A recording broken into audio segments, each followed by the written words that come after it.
This is a humanitarian crisis. Civilian victims everywhere are my concern. People should not have to birth their babies this way. We're going to talk a little bit about some things that are happening in Gaza. So the source for this is the World Health Organization. It's a publication that goes over the United Nations agencies that are warning about some of the stuff that's happening. The primary focus of this article is to talk about the impact of the conflict in Gaza and the effect that that's having on women, children, and newborns. This obviously expands to some degree also to Israel. It's all awful. I am in favor of a ceasefire, but when the hospitals have been bombed and things like that, the healthcare that was able to be accessed for people goes away very quickly.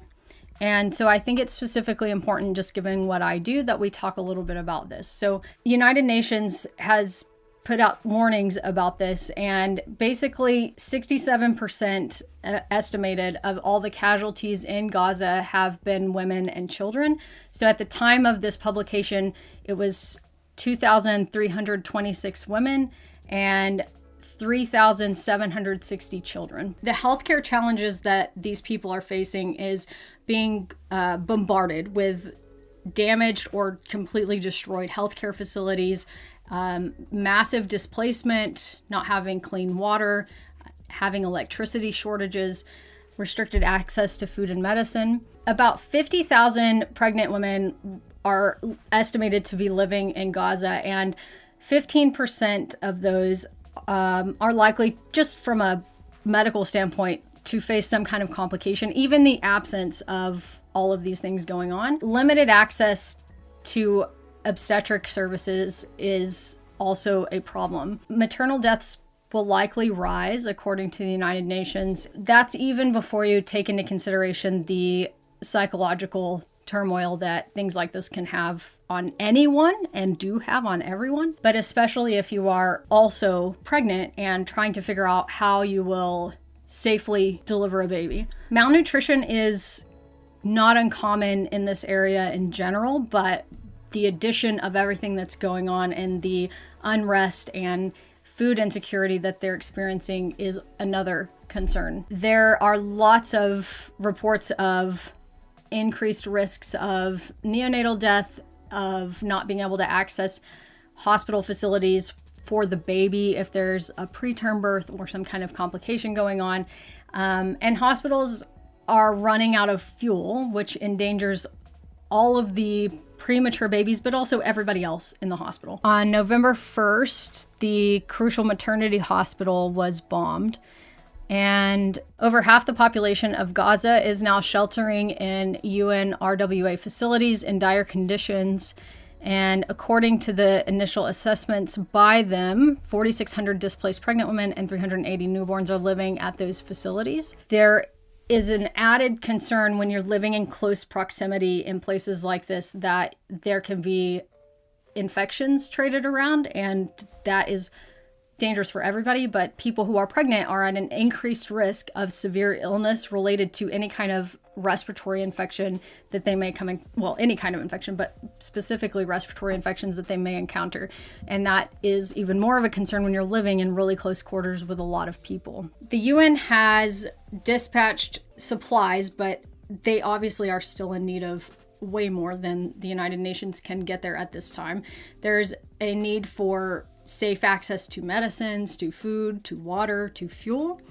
And because of that, there's a real need for a ceasefire at minimum and a pause for humanitarian reasons. I am against war in general, but when we are seeing things like this, where civilians who are just trying to live their life and take care of their families are now faced with being unable to access water for the babies or clean water to have a safe, healthy birth. This is a humanitarian crisis. And I don't think that there's any argument at this point for why you would not call for a ceasefire. Under international law, there is an obligation, even during war, to follow law. One of those things is that all parties to the conflict must protect civilians and civilian infrastructure.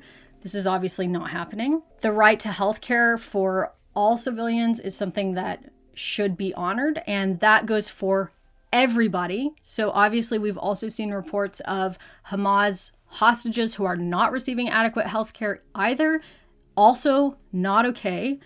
There are only victims, civilian victims everywhere are my concern. And this is another reason that a ceasefire is something that I can't fathom how you would imagine that that's not something that you would be in favor of. There's a special protection for children under international law, and that is a human rights law as well. So when you start seeing that the percentage of casualties here is that 67% are women and children, over half of that number is children, it's a crisis. This is a humanitarian crisis. I also wanted to go through Amnesty International's ceasefire because I think it has good information and reflects, I'm not an expert on any of this, but it reflects how I feel about this. So the unparalleled escalation of the conflict between Israel and Hamas and other armed groups has been taking a devastating toll on civilians. The casualty level is unprecedented. Countless lives being shattered, ripped apart, upended every day. And with each day that passes, more lives are lost.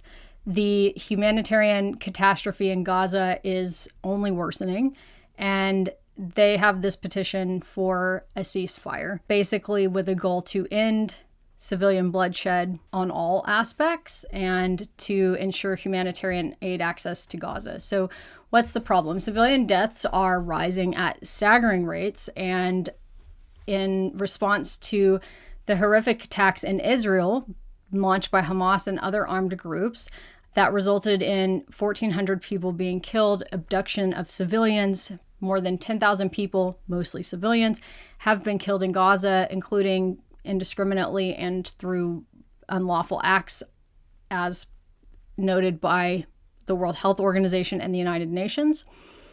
More than a third of casualties in Gaza are children, and many of them have not been recovered. There's displacement, dispossession, suffering. At least 200 Israeli hostages have been taken by Hamas and other armed groups and held in Gaza. They remain in danger. There is indiscriminate rocket fire into Israel, and this continues to place civilians at risk. The Titan siege on Gaza has blocked an entry of goods, and that includes water, food and fuel, but also, as we were just watching in the last video, it includes medication, it includes anesthetics, it includes antibiotics, anything that you would need to safely take care of even the most basic pregnancy complication.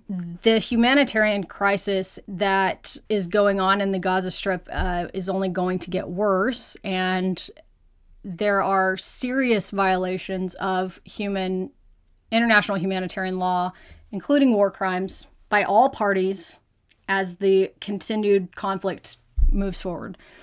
So I am in agreement with Amnesty International for a ceasefire, because there needs to be a stop to unlawful attacks by everybody.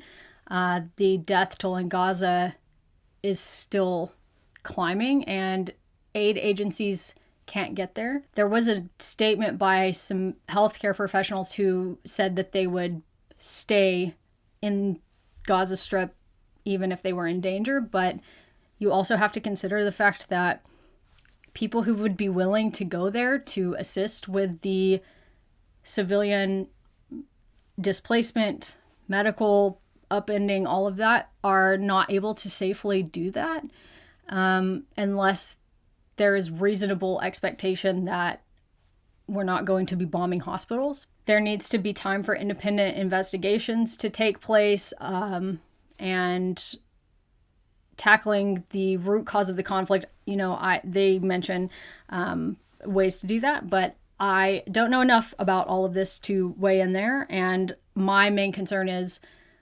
people who are just normal civilians should not have to live their life and birth their babies this way. And that's why I'm talking about it. All right. So again, I don't claim to be an expert on international affairs, and I know as much as you do about this because I just know what I've read, and how much of that we can get without extreme bias is hard to navigate. I just wanted to talk about this because it just absolutely broke my heart to think about, as a mom, as an obstetrician, having to experience something like this is something that nobody should ever have to go through. And I don't really care who caused any of anything. It wasn't these people who are bearing the brunt of the problem. I wanted to talk about it. I hope that you will think about it, and I don't know what else to do. If you have suggestions for things we could do that might actually make an impact, I would love to hear them, but I feel often just as helpless as a lot of you probably feel when I think about these things, and it's bad. It's all bad. I don't really know that there's much more to say.